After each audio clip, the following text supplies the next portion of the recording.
لا تفكر بذلك.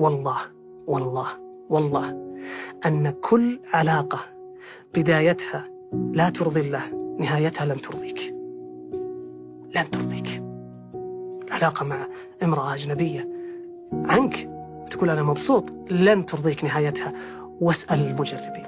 هذه العلاقة لن تكون علاقة صحية، بل علاقة اللي هي العلاقة الأخيرة هي اللي نسميها العلاقة المميتة التي تفسد عليك مصالح الدنيا ومفالح الآخرة. إيش العلاقة هذه؟ شيء غريب صراحة. طيب هذه العلاقة أنا عشان أقيسها يقول لك واحد أنا علاقتي مع الآخر إذا لم تكن علاقة شرعية وفطرية فليس كل المتاح مباح. انتبه، وليس كل إذا أعجبت بوردة ليس لك الحق في أن تقطفها. مسألة أعجبتني ولا أعجبني ولا انبسطنا البعض ولا لا. جيب لي علاقة وأنا أقول لك توكل على الله.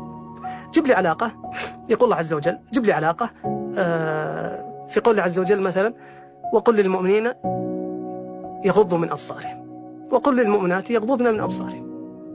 جيب لي علاقة الطرف لا ينظر لطرف، وهذه العلاقة أيضا مأمورة فيها المرأة فلا تخضعن بالقول، لا تتكلمين بطريقتك الأنثوية، ولا تتكلمين في أي أمور أخرى إلا في أمور السياق، قل قولا معروفا، ولا تتعطرين، ولا تبدين زينتك.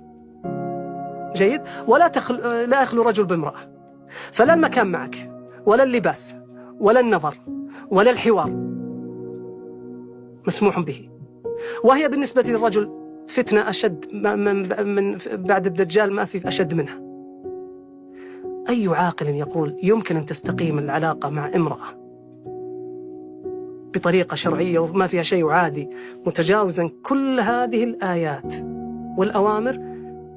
هذا العاقل يجب أن تكبر على عقله 4.